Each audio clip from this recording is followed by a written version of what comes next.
तेरा किसने किया श्रृंगार सांवरे, तेरा किसने किया श्रृंगार सांवरे। तू लगी दूल्हा सा दिलदार सांवरे, तू लगी दूल्हा सा दिलदार सांवरे। तेरा किसने किया श्रृंगार सांवरे। हरे कृष्णा, राधे राधे। तो प्रिय भक्तजनों, आप सभी का हमारे YouTube चैनल मेरा घर वृंदावन में हार्दिक स्वागत है। आपका दिन शुभ और मंगलमय हो और भगवान श्री कृष्ण की कृपा सदा सर्वदा आप पर यूं ही बरसती रहे। तो आज हम लोग श्रवण करेंगे ज्येष्ठ मास के अध्याय 22 का। और यदि आपने हमारे पहले के 21 अध्याय का श्रवण नहीं किया है तो प्लीज कृपया करके हमारे चैनल पर जाकर प्लेलिस्ट में उसका भी अध्ययन कीजिएगा। और यदि आपको हमारी ये कथाएं पसंद आ रही हैं तो प्लीज हमारे चैनल को सब्सक्राइब कीजिएगा, लाइक कीजिएगा और इन वीडियो को ज्यादा से ज्यादा शेयर कीजिएगा। और हम लोग इन वीडियो को सुबह 6 बजे अपलोड करते हैं। कृपया करके इन वीडियो का श्रवण जरूर कीजिएगा। तो आइए प्रिय भक्तजनों, अध्याय 22 का श्रवण करते हैं। इस अध्याय में परीक्षित का जन्म। शौनक जी कहते हैं, अश्वत्थामा ने जो अत्यंत तेजस्वी ब्रह्मशस्त्र चलाया था उससे उत्तरा का गर्भ नष्ट हो गया था, परंतु भगवान ने उसे पुनः जीवित कर दिया था। उस गर्भ से पैदा हुए महाज्ञानी महात्मा परीक्षित के, जिन्हें सुखदेव जी ने ज्ञानोपदेश दिया था, जन्म कर्म मृत्यु और उसके बाद जो गति उन्हें प्राप्त हुई वह सब यदि आप ठीक समझते हैं तो कहें, हम लोग बड़ी श्रद्धा के साथ सुनना चाहते हैं। सूत जी ने कहा, धर्मराज युधिष्ठिर अपनी प्रजा को प्रसन्न रखते हुए पिता के समान उसका पालन करने लगे। भगवान श्री कृष्ण के चरण कमल के सेवन से वे समस्त भोगों से निःस्पृह हो गए थे। शौनक आदि ऋषियों, उनके पास अतुल संपत्ति थी। उन्होंने बड़े बड़े यज्ञ किए थे तथा उनके फल स्वरूप श्रेष्ठ लोकों का अधिकार प्राप्त किया था। उनकी रानियां और भाई अनुकूल थे। सारी पृथ्वी उनकी थी। वे जम्बू द्वीप के स्वामी थे और उनकी कीर्ति स्वर्ग तक फैली हुई थी। उनके पास भोग की ऐसी सामग्री थी जिसके लिए देवता लोग भी लालायित रहते थे, परंतु जैसे भूखे मनुष्य को भोजन के अतिरिक्त दूसरे पदार्थ नहीं सुहाते, वैसे ही उन्हें भगवान के सिवा दूसरा कोई वस्तु सुख नहीं देता था। शौनक जी उत्तरा के गर्भ में स्थित वह वीर शिशु परीक्षित जब अश्वत्थामा के ब्रह्मास्त्र से तेज से जलने लगा, तब उन्होंने देखा कि उसकी आंखों के सामने एक ज्योतिर्मय पुरुष है। वह देखने में तो अंगूठे भर का है, परंतु उसका स्वरूप बहुत ही निर्मल है। अत्यंत सुंदर श्याम शरीर है, बिजली के समान चमकता हुआ पीतांबर धारण किए हुए है। सिर पर सोने का मुकुट झिलमिला रहा है। उस निर्विकार पुरुष की बड़ी ही सुंदर लंबी लंबी 4 भुजाएं हैं। कानों में तपाए हुए स्वर्ण के समान कुंडल हैं, आंखों में लालिमा है, हाथ में लूके के समान जलती हुई गदा लेकर उसे बार बार घुमाते जा रहे हैं और स्वयं शिशु के चारों ओर घूम रहे हैं। जैसे सूर्य अपनी किरणों से कोहरे को भगा देता है, वैसे ही वह उस गदा के द्वारा ब्रह्मास्त्र के तेज को शांत करता जा रहा था। उस पुरुष को अपने समीप देखकर वह गर्भस्थ शिशु सोचने लगा कि यह कौन है। इस प्रकार उस 10 मास के गर्भस्थ शिशु के सामने ही धर्म रक्षक अप्रमेय भगवान श्री कृष्ण ब्रह्मास्त्र के तेज को शांत करके वहीं अंतर ध्यान हो गए। तदंतर अनुकूल ग्रहों के उदय से युक्त समस्त सद्गुणों को विकसित करने वाले शुभ समय में पांडु के वंशधर परीक्षित का जन्म हुआ। जन्म के समय ही वह बालक इतना तेजस्वी दिख पड़ रहा था मानो स्वयं पांडु ने ही फिर से जन्म ले लिया हो। पुत्र के जन्म की बात सुनकर राजा युधिष्ठिर मन में बहुत प्रसन्न हुए। उन्होंने धौम्य, कृपाचार्य आदि ब्राह्मणों से मंगल आचरण और जात कर्म संस्कार कराए। महाराज युधिष्ठिर दान के योग्य समय को जानते थे। उन्होंने प्रजा तीर्थ नामक काल में अर्थात नाल काटने के पहले ही ब्राह्मणों को स्वर्ण, गोए, पृथ्वी, गांव, उत्तम जाति के हाथी, घोड़े और उत्तम अन्न का दान किया।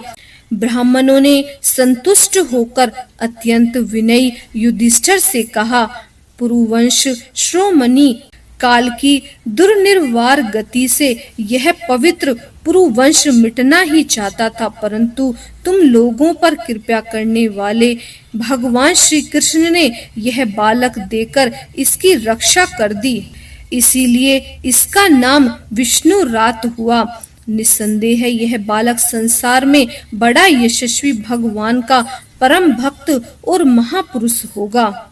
युधिष्ठिर ने कहा, महात्माओं, यह बालक क्या अपने उज्जवल यश से हमारे वंश के पवित्र कीर्ति महात्मा राज ऋषियों का अनुसरण करेगा? ब्राह्मण ने कहा, धर्मराज, यह मनुपुत्र इच्छावु के समान अपनी प्रजा का पालन करेगा तथा दशरथ नंदन भगवान श्री राम के समान ब्रह्म भक्त और सत्य प्रतिज्ञ होगा।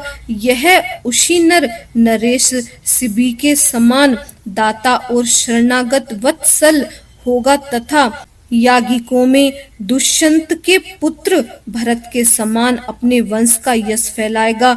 धनुर्धरों में यह सहबाहु अर्जुन और अपने दादा पार्थ के समान अग्रगण्य होगा। यह अग्नि के समान दुर्धर्ष होगा और समुद्र के समान दुस्तर होगा। यह हिंस के समान पराक्रमी, हिमाचल की तरह आश्रय लेने योग्य, पृथ्वी के सदृश तितिक्षु और माता पिता के समान सहनशील होगा। इसमें पितामह ब्रह्मा के समान समता रहेगी। भगवान शंकर की तरह यह कृपालु होगा और संपूर्ण प्राणियों को आश्रय देने में यह लक्ष्मीपति भगवान विष्णु के समान होगा। यह समस्त सद्गुरु की महिमा धारण करने में श्री कृष्ण का अनुयायी होगा। रत्नी देव के समान उदार होगा और ययाति के समान धार्मिक होगा। धर्म में बलि के समान और भगवान श्री कृष्ण के प्रति दृढ़ निष्ठा में यह प्रहलाद के समान होगा। यह बहुत से अश्वमेध यज्ञ को कराने वाला और वृद्धों का सेवक होगा। इसके पुत्र राज ऋषि होंगे। मर्यादा का उल्लंघन करने वालों को यह दंड देगा। यह पृथ्वी माता और धर्म की रक्षा के लिए कलयुग का ही दमन करेगा। ब्राह्मण कुमार के शाप से तक्षण के द्वारा अपनी मृत्यु सुनकर यह सबकी आसक्ति छोड़कर और भगवान के चरणों की शरण लेगा। राजन, व्यास नंदन शुकदेव जी से यह आत्मा के यथार्थ स्वरूप का ज्ञान प्राप्त करेगा और अंत में गंगा तट पर अपने शरीर को त्याग कर निश्चय ही अभय पद प्राप्त होगा। ज्योतिषी शास्त्र के विशेषज्ञ ब्राह्मण राजा युधिष्ठिर को इस प्रकार बालक के जन्म, लगन का फल बताकर और भेंट पूजा लेकर अपने अपने घर चले गए और वहीं यह बालक संसार में परीक्षित के नाम से प्रसिद्ध हुआ, क्योंकि वह समर्थ बालक गर्भ में जिस पुरुष का दर्शन पा चुका था उसका स्मरण करता हुआ लोगों में उसी की परीक्षा करता रहता था कि देखें इनमें से कौन सा वह है। जैसे शुक्ल पक्ष में दिन प्रतिदिन चंद्रमा अपनी कलाओं से पूर्ण होता हुआ बढ़ता रहता है, वैसे ही वह राजकुमार भी अपने गुरुजनों के लालन पालन से क्रमशः अनुदिन बढ़ता हुआ शीघ्र ही सयाना हो गया। इसी समय स्वजनों के वध का प्रायश्चित करने के लिए राजा युधिष्ठिर ने अश्वमेध यज्ञ के द्वारा भगवान की आराधना करने का विचार किया, परंतु प्रजा से वसूल किए हुए कर और दंड जुर्माने की रकम के अतिरिक्त और धन न होने के कारण वे बड़ी चिंता में पड़ गए। उनका अभिप्राय समझकर भगवान श्री कृष्ण की प्रेरणा से उनके भाई उत्तर दिशा में राजा मरुत ब्राह्मणों द्वारा छोड़ा हुआ बहुत सा धन ले आए। उसे यज्ञ की सामग्री एकत्र करके धर्म भीरु महाराज युधिष्ठिर ने 3 अश्वमेघ यज्ञों के द्वारा भगवान की पूजा की। युधिष्ठिर के निमंत्रण से पधारे हुए भगवान ब्राह्मणों द्वारा उनका यज्ञ संपन्न कराकर अपने सुहृदय पांडवों की प्रसन्नता के लिए कई महीनों तक वहीं रहे। शौनक जी इसके बाद भाइयों सहित राजा युधिष्ठिर और द्रौपदी से अनुमति लेकर अर्जुन के साथ यदुवंशियों से घिरे हुए भगवान श्री कृष्ण ने द्वारका के लिए प्रस्थान किया। पूर्व काल में महाराज मरुतेन ऐसा यज्ञ किया था जिसमें सभी पात्र सुवर्ण के थे। यज्ञ समाप्त होने पर उन्होंने वे पात्र उत्तर दिशा में फेंकवा दिए थे। उन्होंने ब्राह्मणों को भी इतना धन दिया कि वे उसे ले जा न सके। वे भी उसे उत्तर दिशा में ही छोड़कर चले गए। पर्यंत तक धन पर राजा का अधिकार होता है, इसीलिए उस धन को मंगवाकर भगवान ने युधिष्ठिर का यज्ञ कराया। हरे कृष्णा, राधे राधे। इसके आगे का श्रवण हम आने वाले अध्याय में करेंगे। उम्मीद है आज की वीडियो आपको बहुत पसंद आई होगी। यदि पसंद आई है तो प्लीज हमारे चैनल को सब्सक्राइब कीजिएगा, लाइक कीजिएगा और इस वीडियो को ज्यादा से ज्यादा शेयर कीजिएगा। हरे कृष्णा, राधे राधे।